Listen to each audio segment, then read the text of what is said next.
जहां विगत 2 चुनाव में समाजवादी पार्टी को सर्वाधिक वोट मिला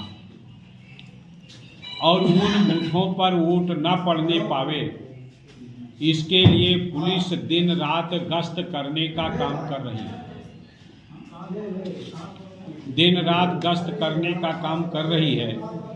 गांव में रात में हूटर बजाते हुए 1 बजे 2 बजे 25-25, 30-30 पुलिस के कर्मचारी अपने मोटरसाइकिल से हूटर बजाते हुए जाकर लोगों को भयभीत करने का काम कर रहे हैं। यहाँ तक कि तमाम बस्तियों में जाकर कहते हैं कि 2 दिन के लिए घर छोड़कर आप चले जाइए, यहाँ रहिए नहीं। आज ही इल्फातगंज के बंजारा आबादी सहजौरा की है, उसमें लोगों को जाकर पुलिस वालों ने कहा कि 2 दिन के लिए घर छोड़कर चले जाइए। इसी तरह के पहतीपुर गांव में कुछ लोगों से कहा कि आप लोग घर छोड़कर चले जाइए। अभी अभी सूचना मिली कुड़िया चितौना में भी गए मुस्लिम आबादी में और कहा कि घर छोड़कर 2 दिन तक चले जाइए। अमीनपुर में, इल्फातगंज में, अलनपुर में तमाम लोगों को ये धमकी देने का काम किया गया, या तो आप मतदान न करिए और करिए तो भाजपा के पक्ष में करिए, अन्यथा आप पोलिंग पर दिखाई न पड़िए। गौहनिया में हमारी पार्टी के नेता हैं, उपाध्यक्ष हैं विधानसभा के, उनसे भी कहा कि प्रधान जी आपका वोट भाजपा के पक्ष में पड़ना चाहिए, अन्यथा आप लोग वोट न डालिए। इस तरह के तमाम हथकंडे आज पुलिस के लोग उठाने का काम कर रहे हैं। भारतीय जनता पार्टी के अगर 1000 लोग भी खाने पर आमंत्रित किए जाते हैं आचार संहिता का उल्लंघन करके मंत्री को बुलाकर, वो आचार संहिता का उल्लंघन नहीं होता, वो 144 का उल्लंघन नहीं होता।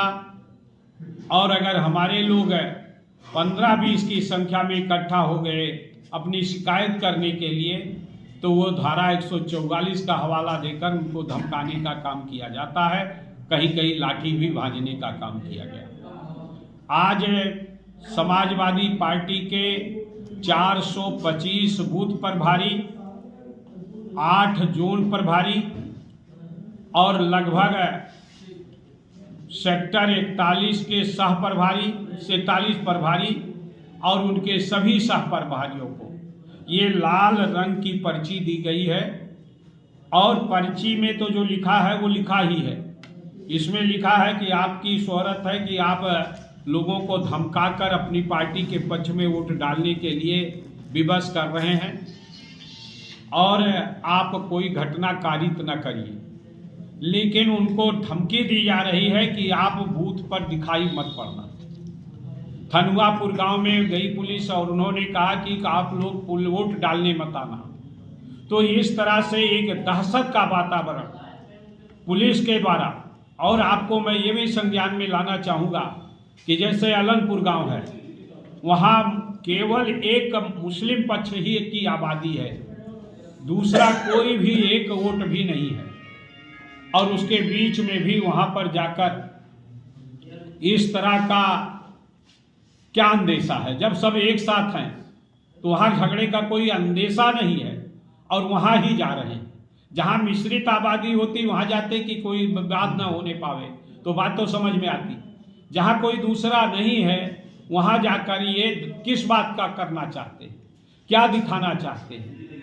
हमारे सारे वेस्ट पुतलियों पर जैसे ऐसा लगता है इस चुनाव के माध्यम से कि कुर्मी होना, मुस्लिम होना और यादव होना गुनाह हो गया है। इस तरह का पुलिस हरकत करने का काम कर रही है। अभी हमें जानकारी मिली गोपीपुर में एक अवधेश वर्मा है, उनके घर में पुलिस जाकर उनका घर घेरने का काम कर रही है। तो इस तरह से अनेकों घटनाएं हो रही और पुलिस के अधिकारियों को फोन करिए वो फोन उठा नहीं रहे, और विशेषकर पुलिस और कप्तान तो एकदम फोन नहीं उठा रहे हैं। परसों से मेरा फोन एक बार भी उठाने का काम नहीं किया, ना तो जवाब दिया। तो इस तरह से पुलिस की ये जो जाति हो रही है। एक गांव है चनैनी, लोगों का घर बना हुआ है, मिल जुमला नंबर है, उसी में तालाब का भी हिस्सा है और उसी में कुछ हिस्सा काश्तकारों का है। काश्तकार घर बनाए हैं। आज तक एसडीएम को वो गैर कानूनी नज़र नहीं आया। परसों चले गए और उनका घर नाप कर कहा कि या तो आप गिरा दो और या तो आप भाजपा के पक्ष में वोट दो, नहीं तो ये गिरा दिया जाएगा। इस तरह के एक नोटिस देके आए कि आज शाम तक आप अपना घर खाली कर दोगे। तो इस तरह की जगह जगह धमकी पुलिस के लोग देने का काम कर रहे हैं। और मेरे संज्ञान में ये भी आया है कि इतना ही नहीं, पुलिस के लोग प्रधान के माध्यम से, कोटेदार के माध्यम से, आशा बहू के माध्यम से, सखी समूह के माध्यम से पैसा और दारू भी बंटवाने का प्रयास कर रहे हैं। निश्चित रूप से ये स्वस्थ लोकतंत्र के लिए हानिकारक है। मेरा आग्रह है चुनाव आयोग से कि ऐसी हरकतों पर रोक लगनी चाहिए, लोग निर्भीक होकर वोट डालने का काम कर सकें। इस तरह का अभियान चलाने की आवश्यकता है।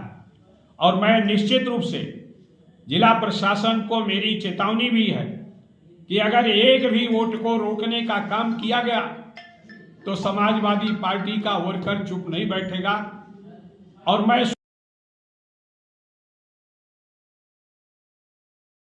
कार्यकर्ताओं के लिए संघर्ष के लिए तैयार खड़ा मिलूंगा, ऐसा मैं आपके माध्यम से बताना चाहता हूं। और क्षेत्र की जनता से अपील है कि वो